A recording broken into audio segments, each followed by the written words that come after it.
I never thought I'd come home to find someone else living in my boathouse, much less an HOA Karen with a clipboard and scented candles. But that's exactly what happened last month when I returned from a week-long work trip. My lakefront property, handed down from my grandfather, includes a 200-square-foot floating boathouse. It's simple: wooden dock, boat lift, small shed with a bunk for overnight fishing trips. It's mine legally and historically. So imagine my shock when I kayaked out to the boathouse and found it furnished, scented, and occupied by none other than Karen Wexler, the newly self-appointed HOA waterway chair. "Oh, hi," she said, sipping wine from a stemless glass like she owned the place. "I hope you don't mind." The HOA agreed this would make a perfect lake observation post. Mind? I nearly dropped my paddle.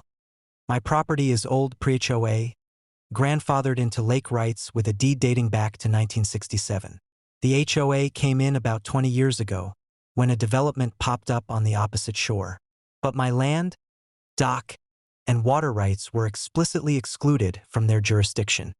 Karen Wexler, however, never got that memo.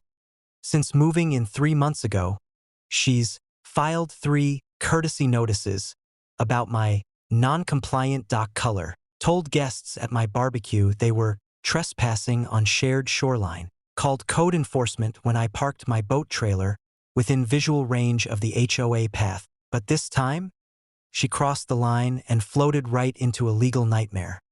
According to my neighbor, who watched the whole thing unfold, Karen and a few HOA volunteers unlocked the boathouse with a crowbar and renovated it.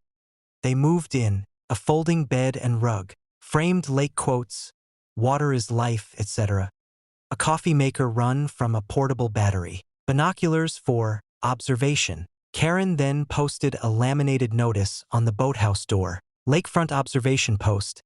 HOA authorized use. This station has been temporarily claimed under Article 12.4a of the Community Environmental Stewardship Clause.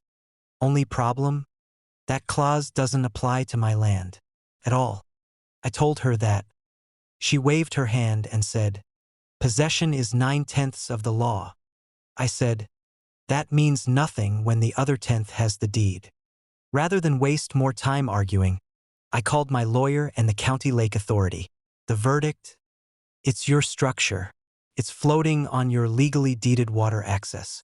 If someone's squatting, you have every right to reclaim it. So that's exactly what I did. The next morning at 6:30 a.m., I rowed out quietly with a thermos of coffee, untied the mooring ropes, and, with one simple push, set the entire boathouse adrift. Karen woke up about 50 yards from shore, screaming through the screen door in a bathrobe. "What are you doing? You can't do this.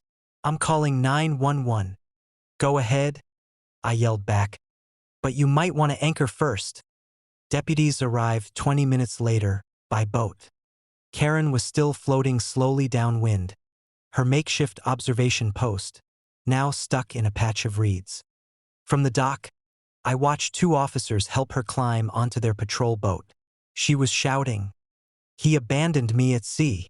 This is kidnapping. He set me afloat like garbage." The officers calmly asked if she had permission to be there. "The HOA authorized it." They turned to me. I handed them a laminated deed, showing water rights, structure registration, and the private designation of the boathouse. The deputy looked at Karen. "Ma'am, you broke into a private floating structure. That's trespassing. You're lucky he didn't press charges." I did her one better, I just wanted her gone. The HOA board issued a statement claiming Karen had acted independently and without approval. Sure, Karen. They offered to pay for the lock damage, which I declined. I replaced the lock with a keypad and added solar-powered security cameras. Karen hasn't so much as stepped near the water since. Last week, I hosted a sunset fish fry on the dock, and as the sun dipped over the lake, I raised a toast to wind, water, and knowing when to cut the rope. The whole table laughed, even the deputy who dropped by for a plate of catfish.